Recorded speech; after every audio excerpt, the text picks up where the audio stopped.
Friends అందరికీ నమస్కారం. Welcome back to JS studies. Friends, ఇది వచ్చేసి ట్రై మెథడ్స్లో ఫస్ట్ చాప్టర్ అయిన శాస్త్రాలు, స్వభావాలు, పరిధి, చరిత్ర అండ్ అభివృద్ధి ఆ టాపిక్ నుండి ప్రాక్టీస్ బిట్స్ 2 అనేది ఈ వీడియోలో డిస్కషన్ చేసుకుందాం. ఆల్రెడీ 1 అనేది మనం వీడియో అప్లోడ్ చేయడం జరిగింది. ఆ వీడియో ఎవరైనా చూడకపోతే ఆ వీడియో చూడండి. ఆ వీడియో చూసినాక ఈ నెక్స్ట్ ప్రాక్టీస్ బిట్స్ 2 అనేది ఒకసారి చూడండి. ఓకే ఫ్రెండ్స్, వీడియోలోకి వెళ్ళబోయే ముందు మీరు కానీ నా ఛానల్ ఫస్ట్ టైం చూసినట్లయితే ప్లీజ్ లైక్ చేయండి, షేర్ చేయండి, సబ్స్క్రైబ్ చేసుకోండి. లైక్ చేయండి ఫ్రెండ్స్, లైక్ చేయట్లేదు, చూస్తున్నారే కానీ లైక్ చేయట్లేదు ఫ్రెండ్స్. లైక్ చేయండి, ఒక చిన్న లైక్ చేయండి ఫ్రెండ్స్. చూడండి, నిన్న చెప్పుకున్నాము ఈ ప్రాక్టీస్ బిట్స్ 1 అనేది నిన్నటి వీడియోలో మనం డిస్కషన్ చేసుకోవడం జరిగింది.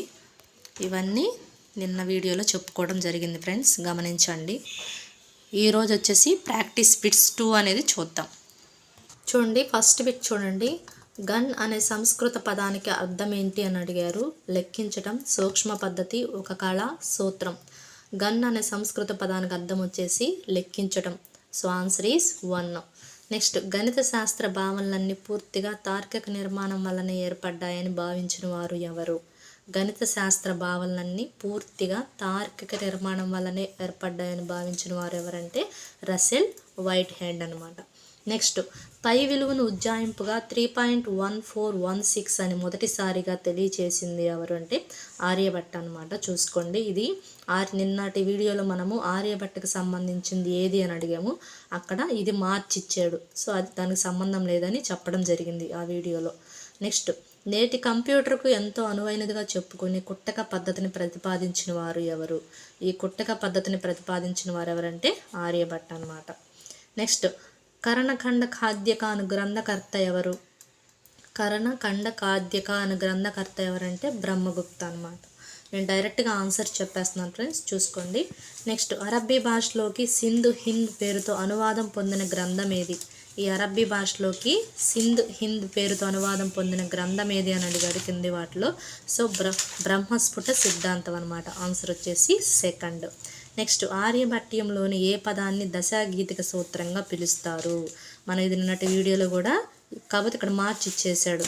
సో ఇక్కడ ఇంకో బిట్ అదే విధంగా మార్చిచ్చాడు చూడండి. ఆర్యభట్యంలోని ఏ పదాన్ని దశాగీతిక సూత్రంగా పిలుస్తారు అని అడుగుతున్నాడు. సో ఆన్సర్ వచ్చేసి 1. గీతిక పాదాన్ని దశగీతిక సూత్రంగా పిలుస్తారు. నెక్స్ట్, ఈ ఆర్యభట్యంలో ఉన్న ఈ పాదాలు కూడా వెరీ వెరీ ఇంపార్టెంట్ ఫ్రెండ్స్. ఏ పదాలకి ఏ పాదంకి ఎన్ని ఉన్నాయి అనేది కూడా ఇంపార్టెంట్. గణిత పాదానికి ఎన్ని ఉన్నాయి, గీతిక పాదానికి ఎన్ని ఉన్నాయి, శ్లోకాలు అనేది కూడా ఇంపార్టెంట్. అవి కూడా చూసుకోండి. ఆ శ్లోకాలు మ్యాచింగ్ రూపంలో కూడా ఇవ్వచ్చు. నెక్స్ట్, భాస్కరాచార్యుడు ఏ గణితవేత్తను గణక చక్ర చూడామణిగా సంబోధించాడు? భాస్కరాచార్యుడు ఏ గణితవేత్తను గణక చక్ర చూడామణిగా సంబోధించాడంటే ఆన్సర్ వచ్చేసి Brahmagupta. Answer is 3rd. Next, ఈ క్రింది వాటిలో సరైనవి ఏంటి? గ్రంథాలు అనమాట. ఈ క్రింది వాటిలో ఏ సరైన అడిగాడు.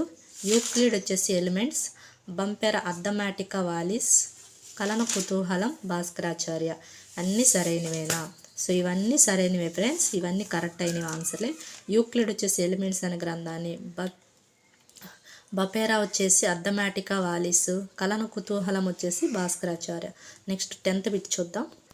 పైథాగరస్ సిద్ధాంతం కర్ణం స్క్వేర్ = భుజం స్క్వేర్ ప్లస్ భుజం స్క్వేర్ ఉంది నూతన ఘాతాలను మార్చి నిరూపించడం సాధ్యమవుతుందా అనే విషయంపై పరిశోధన చేసి ప్రపంచ ప్రసిద్ధి పొందిన గణితవేత్త ఎవరంటే ఫెర్మా. Answer is 2. నెక్స్ట్, ఆర్యభట్యంలోని గీతికా పాదం, గణిత పాదం, కాలపాదం, గోళపాదంలో ఉన్న శ్లోకాలు వరుసగా చెప్పాను కదా ఫ్రెండ్స్ ఇందాక. ఇలా ఈ పాదాలు మ్యాచింగ్లో ఇవ్వచ్చు, లేదా ఈ విధంగా అయినా అడగొచ్చు, ఎలాగైనా అడగొచ్చు. కాబట్టి ఈ గీతికా పాదంలో ఎన్ని శ్లోకాలు ఉన్నాయి, ఈ శ్లోకాలు కూడా ఒకసారి చూసుకోండి. మొత్తం ఆర్యభట్యంలో మొత్తం శ్లోకాలను వచ్చేసి 121 శ్లోకాలు ఉంటాయి. అది ఆల్రెడీ నిన్నటి వీడియోలో వచ్చింది, ఆ బిట్టు చూసుకోండి. నెక్స్ట్, ఇక్కడ చూద్దాము. గీతిక పాదంలో 10 ఉంటాయి, గణిత పాదంలో 33 ఉంటాయి, కాలపాదంలో 22 ఉంటాయి, గోళపాదంలో 50 ఉంటాయి. ఇవన్నీ శ్లోకాలు అనమాట. ఆర్డర్ ఇంపార్టెంట్, చూసుకోండి. గీతిక పాదం 10, గణిత పాదం 33, కాలపాదం 22, గోళపాదం 50. నెక్స్ట్, 12th బిట్ చూడండి ఫ్రెండ్స్. బైబిల్ తర్వాత అత్యంత ఎక్కువ ప్రతుల అమ్మకం పొందిన గణిత శాస్త్ర గ్రంథంగా చరిత్ర సృష్టించిన గ్రంథరాజము ఏది అని అడిగారు. సో చూడండి ఆన్సర్ వచ్చేసి ఎలిమెంట్స్. ఇది బైబిల్ తర్వాత ఎక్కువగా ప్రచురం పొందిందనమాట. నెక్స్ట్, గణిత పరంగా ప్రాథమిక స్థాయిలో విద్యార్థి స్వభావం కానిది ఏంటి? గణిత పరంగా ఇది ఏ స్థాయిలో చూసుకోండి. ఫస్ట్ ప్రాథమిక స్థాయిలో అంట. ఈ ప్రాథమిక స్థాయిలో విద్యార్థి స్వభావం కానిది ఏంటి అని అడిగాడు. చూడండి, గణితంపై ఆసక్తి అభిరుచి కలుగుతాయి, చతుర్విధ పరిక్రియలపై జ్ఞానం ఉంటుంది. నెక్స్ట్, సమస్య పరిష్కార సామర్థ్యం కలిగి ఉంటాడు, గణిత భాష చిహ్నాల పరిచయం జరుగుతుంది. ఈ ప్రాథమిక స్థాయిలో గణితంపై ఆసక్తి అభిరుచి కలుగుతాయి, కరెక్ట్ ఆన్సరే. స్వభావం. చతుర్విధ పరిక్రియలపై జ్ఞానం ఉంటుంది, సమస్య పరిష్కార సామర్థ్యం కలిగి ఉంటాడు, ఇది స్వభావం కాదు. So answer is third one. Answer is third one. Next, ఒక ప్రవచనాన్ని ఊహించి సత్యమో అసత్యమో చెప్పమనడం అనేది ఏంటంటే ఊహాత్మక వివేచన. నెక్స్ట్, ఒక దేశ అభివృద్ధిని అంచనా వేయాలంటే ఆ దేశంలో జరిగిన గణిత శాస్త్ర అభివృద్ధిని పరిశీలిస్తే సరిపోతుంది అని అభిప్రాయపడిన వారు ఎవరు? మళ్ళీ చెప్తాను చూడండి. ఒక దేశ అభివృద్ధిని అంచనా వేయాలంటే ఆ దేశంలో జరిగిన గణిత శాస్త్ర అభివృద్ధిని పరిశీలిస్తే సరిపోతుందని అభిప్రాయపడిన వారు ఎవరంటే నెపోలియన్. Answer is 1. నెక్స్ట్, అజ్ఞాత రాశులను యాత్, దావత్ వంటి పదాలతో సూచించిన వారు ఎవరు? ఈ అజ్ఞాత రాశుల్ని యాత్, దావత్ వంటి పదాలతో సూచించిన వారు ఎవరు అని అడిగారు. Answer is Brahmagupta. Next, answer 2. గణితం నేర్చుకోవడం పిల్లలు హక్కు, బట్టి పట్టడం కాకుండా అన్వేషణ పరిశీలన ద్వారా గణిత భావనను గ్రహించాలి అని సూచించినది ఎవరంటే ఎన్సిఎఫ్ 2005. ఈ ఎన్సిఎఫ్ 2005 చెప్పింది కదా, కంఠస్థను వద్దు, బట్టి పట్టడం వద్దు అని చెప్పింది కదా. సో అది ఆన్సర్ ఈజ్ 1. నెక్స్ట్ 18th చూడండి. ఎచ్చట లయ కలదో అచ్చట సంఖ్య కలదు అని చెప్పిన గణిత శాస్త్రవేత్త ఎవరు అంటే చూడండి, ఎచ్చట లయ కలదో అచ్చట సంఖ్య కలదు అని గణిత శాస్త్రవేత్త ఎవరు అని అడిగారు. Answer is Pythagoras. First one అనమాట. Answer is Pythagoras. నెక్స్ట్, నేను సంతోషంగా లేనని భావిస్తే సంతోషం పొందడానికైనా గణితాన్ని చేస్తాను, నేను సంతోషంగా ఉంటే ఆ సంతోషం కొనసాగించడానికి గణితం చేస్తాను అని అన్నది ఎవరు? ఆన్సర్ వచ్చేసి ఆల్ఫ్రెడ్ రెన్యే. నెక్స్ట్ 20th చూడండి. బాల్యం నుంచి వార్ధక్యం వరకు బాధ్యత ఉన్న వ్యక్తిగా తన కర్తవ్యాన్ని నిర్వర్తించడానికి కావాల్సిన శిక్షణ అందించినది ఏంటి అంటే పౌరశాస్త్రం అనమాట. బాల్యం నుంచి వార్ధక్యం వరకు బాధ్యతగా ఉన్న వ్యక్తిగా తన కర్తవ్యాన్ని నిర్వర్తించడానికి కావాల్సిన శిక్షణ అందించినది భూగోళ శాస్త్రమా, చరిత్ర, పౌరశాస్త్రం, అర్థశాస్త్రం అన్నాడు. సో ఆన్సర్ వచ్చేసి పౌరశాస్త్రం. నెక్స్ట్, సాంఘిక శాస్త్రం ప్రధానంగా ఈ క్రింది అంశాలకు చెందినది. సాంఘిక శాస్త్రం ప్రధానంగా ఏ అంశాలకు చెందిందంటే మానవ సంబంధాలకు చెందిందనమాట. ఆన్సర్ వచ్చేసి థర్డ్ వన్. నెక్స్ట్, పరిసనాల విజ్ఞానం 1, 2లుగా విభజించి బోధించాలని చెప్పింది ఏ కమిటీ అంటే ఈశ్వర్భాయ్ పటేల్ కమిటీ. ఈ committee very very important friends. ఈ కమిటీ గురించి ఒకసారి బాగా ఫోకస్ చేయండి. ఈశ్వర్భాయ్ పటేల్ కమిటీ ఈమె కృత్యాధార అభ్యసనానికి ఎక్కువగా ప్రాధాన్యత ఇచ్చింది. ఈ కమిటీ వచ్చేసి 1975లో రావడం జరిగింది. ఈమె గురించి ఫోకస్ చేయండి. ప్రతి మెథడ్స్లో ఈమె గురించి ఉంటుంది, బాగా ఫోకస్ చేయండి. నెక్స్ట్, గాంధీజీ అభిప్రాయం ప్రకారం పాఠశాల అంటే ఏంటి? గాంధీజీ అభిప్రాయం ప్రకారం పాఠశాల అంటే సూక్ష్మ రూపంలో ఉన్న భారతదేశం అని అర్థం అన్నమాట. నెక్స్ట్ 24 చూడండి. ఎన్సిఎఫ్ 2005 ప్రకారం ఈ స్థాయి విద్యార్థులకు భూగోళ శాస్త్రం, చరిత్ర, అర్థశాస్త్రాలను బోధిస్తూనే పౌరనీతికి బదులుగా రాజనీతి శాస్త్రాన్ని అభ్యసించాలి అని చెప్పింది ఏ స్థాయి విద్యార్థులకంటే ప్రాథమికోన్నత స్థాయి విద్యార్థులకు.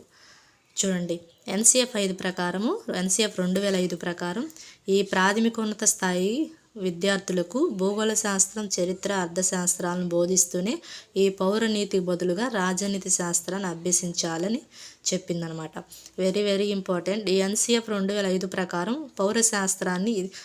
పౌరశాస్త్రాన్ని మార్చిన పేరు ఏంటంటే రాజనీతి శాస్త్రం అనమాట. ఈ బిట్టు కూడా రావడం జరిగింది టెట్లో. నెక్స్ట్, విస్తారంగా పరీక్షింపబడి రూఢి అయిన నిశ్చయమైన సిద్ధాంతాలను ఏమందరు అన్నారు? విస్తారంగా పరీక్షింపబడి రూఢి అయిన నిశ్చయమైన సిద్ధాంతాలను ఏమంటారంటే నియమాలు అంటారు. Answer is third one. 26వ బిట్ చూడండి. విజ్ఞాన శాస్త్ర స్వభావాన్ని అర్థం చేసుకోవడానికి విజ్ఞాన శాస్త్రాన్ని నిర్మాణంలో ఉన్న ఒక భవనంతో పోల్చిన వారు ఎవరు? విజ్ఞాన శాస్త్రాన్ని నిర్మాణంలో ఉన్న భవనంతో పోల్చిన వారు ఎవరంటే పాయింకేర్. ఇది ఆల్రెడీ మనం నిన్నటి వీడియోలో కూడా అక్కడ చెప్పడం జరిగింది. విజ్ఞాన శాస్త్రాన్ని ఒక భవనంతో పోల్చింది ఎవరంటే పాయింకేర్. ఇతని గురించి డిస్కషన్ వచ్చినప్పుడు నేను ఈ పాయింట్ కూడా మెన్షన్ చేసి చెప్పాను. ఇది టెట్కి వచ్చింది బిట్, ఒకసారి చూసుకోండి అని. సో అది చూడండి, అదే బిట్ ఇక్కడ రావడం జరిగింది. నెక్స్ట్, సాధారణీకరణ అనగా ఏంటి? సాధారణీకరణ అనగా అంటే పరస్పర సంబంధంతో పాటు విశాలమైన యోగ్యత కూడా ఉన్న వివరణే సాధారణీకరణ అంటారు. నెక్స్ట్, ఒక విషయానికి చెందిన సమాచారాన్ని పట్టికలు, గ్రాఫుల రూపంలో నమోదు చేసి విశ్లేషించి ప్రతిక్షేపించటం సమకాలీన ప్రక్రియలో దేనికి చెందునంటే దత్తాంశ వ్యాఖ్యానికి చెందునన్నమాట. నెక్స్ట్, నూతన భావనను రూపొందించి సృజనాత్మకత వెలికి వచ్చి కొత్త విషయాల ఆవిష్కరణకు మార్గం ఏర్పడాలంటే ప్రధానంగా అవసరమైనది ఏంటి? ఈ నూతన భావనను రూపొందించి సృజనాత్మకత వెలికి వచ్చి కొత్త విషయాల ఆవిష్కరణకు మార్గం ఏర్పడాలంటే ప్రధానంగా అవసరమైనది ఏంటి అని అడిగారు. ఆన్సర్ వచ్చేసి 4 అన్నమాట, అంటే నిశితంగా పరిశీలించటం. నెక్స్ట్, ఉష్ణోగ్రత, పీడనం మరియు ఆర్ద్రతలకు సంబంధించిన జ్ఞానం ఒక ప్రాంతం యొక్క శీతోష్ణ స్థితికి అవగాహన చేసుకోవడానికి ఉపయోగపడుతుంది. ఈ వాక్యం ఏ 2 విషయాల మధ్య సహసంబంధం సూచిస్తుంది? ఒకసారి చూడండి. ఉష్ణోగ్రత, పీడనం మరియు ఆర్ద్రతలకు సంబంధించిన జ్ఞానం ఒక ప్రాంతం యొక్క శీతోష్ణ స్థితి అవగాహన చేసుకోవడానికి ఉపయోగపడుతుంది. ఈ వాక్యం ఏ 2 విషయాల మధ్య సహసంబంధం సూచిస్తుందంటే విజ్ఞాన శాస్త్రం, భౌగోళిక శాస్త్రం. అంతే కదా, విజ్ఞాన శాస్త్రం ఇది భౌగోళిక శాస్త్రం. సో ఈ రెండింటి మధ్య సంబంధం ఏదంటే first one answer. Okay friends, ఇది ఫ్రెండ్స్ ఇవాల్టి వీడియో. ఈ వీడియో కానీ మీకు నచ్చినట్లయితే ప్లీజ్ ఫ్రెండ్స్ లైక్ చేయండి friends. Okay friends, thank you.